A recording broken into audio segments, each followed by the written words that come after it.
All right. Well, we are back, and I am sitting here with the lovely Miss Patricia Ellaby. How are you today? I am doing awesome. Thank you so much, Ro. Well, I have to admit, when I read your book, I couldn't put it down. And it was the funniest thing because I was like, normally it takes me weeks to finish a book because I can't sit through it. And when I picked your book up, I kept going, okay, I'm supposed to be working. I can't work. So I just went straight through. And, I was texting you. I'm like, oh, Yes, my you God, were. oh, my Yes, you God. were. So you want to tell us a little bit about the book, a synopsis of the book? Absolutely. Actually, the book was not supposed to be a book. After I had went through the last events with my husband, I had left New Jersey and I came to Georgia in 2012, June 2012. And I was going through some emotional things, and I was seeing a therapist, and I was told to write down my thoughts and my feelings. And I had compiled some things over the years, over the 25 plus years that I already had. And through that healing process, and I'm still healing, the book was birthed. Wonderful. So that's how that book happened. I am not a writer by profession. So it was an evolution for me. Well, that's good. Yeah. So it was kind of cathartic as well. Absolutely. That is awesome. Absolutely. So now, what prompted you to make it a book? Well, I was speaking to someone, and at that time, I started volunteering for victims, survivors of domestic violence, and an awesome organization called Promise Place in Griffin, Georgia. And I spent a lot of time there, and I actually was able to help other survivors. I don't call them victims. Right, We're not right. victims. We are survivors.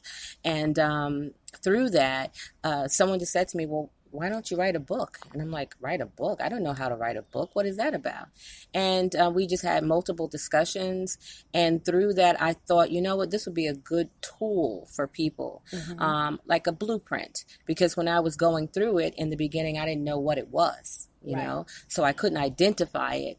And then as the years went by, I always thought that, he just having a bad day, or I can fix it, I can make it better. And that's normally the problem with women. You always think you can fix it, you can make it better. We can always fix that person. But I've learned over the years there's no such thing. I can only fix me. Exactly. And so that's how that book became. Just people asking me, how did you do that? And how long did it take? And for me, it took decades. For everyone, it's different. It could take months. It could take years. It could take weeks. So for whatever reason that we decide to stay, we stay. But I thought I was a weak, pitiful person. I thought I was very weak.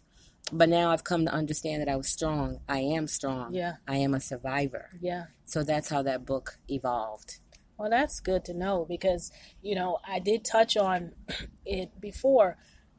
People have a way of masking what they're really going through. Yes. Trying to put on a brave face because they believe that everyone else wants to see that side of them instead of seeing the authentic them. Yes. And in order for you to have made it through that whole situation, you had to have been strong.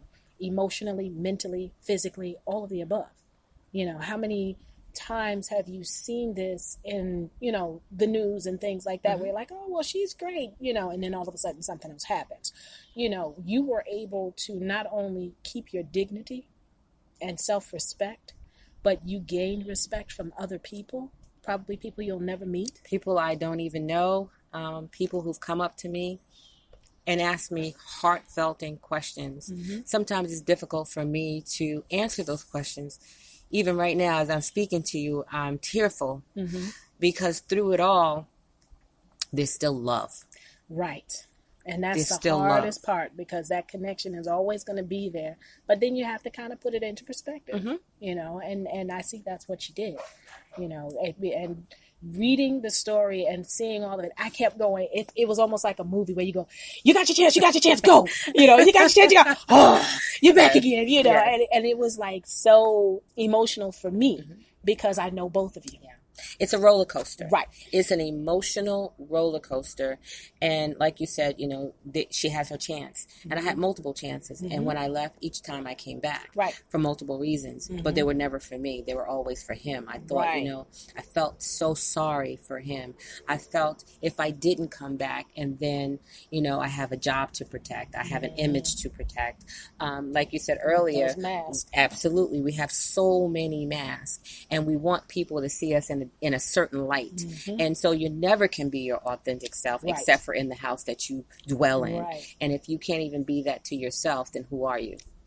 And it's just about knowing my worth, my value. I didn't know my worth, but you would never know it from the outside. Right. Because part of the whole process with me, the roller coaster, emotional roller coaster, was me saying, here's someone that I've always looked up to. And had I known anything, I could have done something. I would have done something, And then at the same time, I'm saying there's someone else that I knew. I could have done something. I could have said something. And you kind of feel almost helpless from the outside, but you still understand. Well, you said a key word, understand. And believe it or not, in 2019, people don't understand. Yeah. They don't understand. I get it. And I can understand it because if it was difficult for me who's going through it, to see what it was, understand what it was, and to manipulate and navigate through it, how can I explain it to someone who has no idea? No idea. Because they look at me, you run a Fortune 500 company, you do this, you do that. How could you? You don't look like that person. Right. You don't look like that person. Exactly. I actually had this conversation with a friend of mine, a dear friend of mine, and maybe a couple of days ago. And she was telling me a situation that she was having with a friend or associate or however you want to put it. And I got angry. She said, what is the matter? And I started breaking it down. I said, do you understand that this is what he's doing? Da, da, da, da, da, da, da, da, da, and she's like, what are you talking about? And then she started to feel bad. I feel like I'm stupid. I said, why would you feel like you're stupid? Because you care. Yeah. That is something that you have that's a beautiful part of you, that someone is manipulating. Absolutely. I believe in God, and I know that it was nothing but God that got me through, and still is continuously getting me through. It's never over. It's never over. I think about it on a daily basis. Sometimes it's harder than other days. But the understanding, and when people hear it or they discover it, even my mom, I think she was the person that I felt the worst for, because she's my mother and she didn't know I was suffering, and how could she have fixed it? Right. No one can fix it for us. Exactly. We have to fix it for ourselves. So as much as you say to your friend and you had that dialogue, well, this is this is that, we already know it. Right. It's how do we get out? So that was the purpose of the book. Right now, I teach teenage dating violence. I have a meetup group on a monthly basis where women can come to a safe haven to, of course, I'm not a therapist, but we all have been through something. So we're there for each other, and just helping them to navigate. It took me a while. When I say while, I'm talking years, that I didn't know I had to leave credit cards hidden in the garage when I ran out. Keys, an extra set of keys under a rock outside, making sure that I had a certain amount of cash, had credit card, available. Where could I go? What could I do? Right. So those things, I just kind of stumbled through it. Now I know it. So I'm teaching other women how to do that. We assume that women just know, but sometimes when we take off, we run, we don't think. Right. We don't think. We're just trying to save our lives at that moment. We don't have a plan. Well, you got your next book. Well, actually, a lot of people have asked me, is there a next book? Actually, I had a next book before the first book was written. And I won't say what the title is, and I can't say when I will write it. But again, it's not for me. And I've learned that what we go through is never for us. Exactly. It's always for someone else. And so when I hear someone else's story, it just takes me to a place, and I thank God, because there are a lot of women who cannot sit here today and have this conversation with you at all, because we think it's not going to happen to me. It's just not going to happen to me. Yeah. And during it all, people say, well, why did you stay? Why did you take this and why did you that? I loved him. Mm-hmm. I loved him. Right. Plain you and loved simple. him more than at times I yourself. love myself. Right. But when I grew to love me and love God more, that's when I was able to finally leave. That's beautiful. And of course in the book there's details, but I thank God every day. Every day it's a blessing that he loved me enough. Me, a sinner, enough. But you know what? Jesus came down to wash all of our sins, so it's already done. Yeah, it's already done. He called it at the beginning, so that's I gotta say that I'm happy. I'm happy that I'm able to help somebody else. Now let me ask you, during this whole process, did you have anyone that you confided in? I confided in maybe one or two people, but not to the level in which what was happening in my life. Okay. Absolutely not. Why? I didn't know what to do and what it was and how I was going to manipulate that life. So for me to divulge the deepest secrets, and then if I was to go back, now I got to deal with the backlash. Yep. Well, why are you doing it? Yep. You're stupid. I can't understand. And no one wants to deal with that. And how do I go back each time to a man who is degrading me, who is making me feel less than a person, a man I thought would love me to the day we died? That's something hard to swallow. Yeah. And part of what I learned is when you're in a situation like that, a lot of times it's them transferring what they're seeing in themselves onto you. Absolutely. So that's a harder pill when you understand it, because now you're trying to help them see it, which keeps you in the loop. And it's a vicious cycle. But I got to say, in the course of that book, in the course of my life, I don't regret anything. And I believe my husband loved me the best way he knew how. Exactly. And I forgive him. And I forgave him before he left this earth. And that's something not many people can do. It's a hard thing to do. It's a hard thing to do. You have a lot of emotions. You have anger. You have guilt. You have shame. It's just so many emotions. And they still haunt me to this day. But I will work through it. So how do you deal with it when you're having those thoughts? Does it put you in a different mindset, mood? How do you deal with it? For me, I think it's a little different because how my husband left this earth. He committed suicide.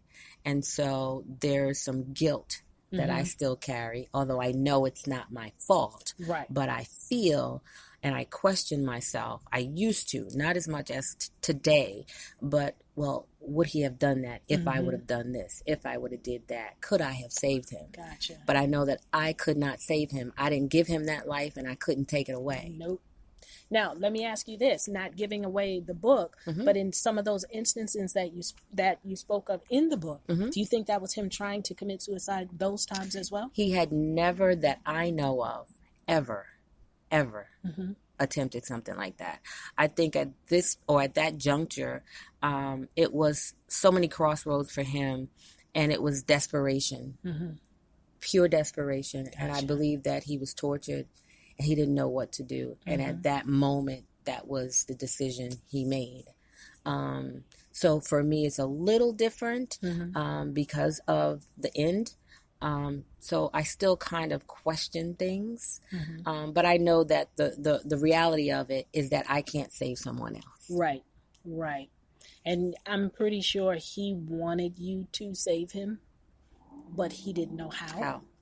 And like I said, I can't look at it from one point of view because I knew both of you. And I actually looked up to both of you. And no one would ever know. Exactly. The only people who knew were our close families, I might say his close family. Right. Of course. They knew some things.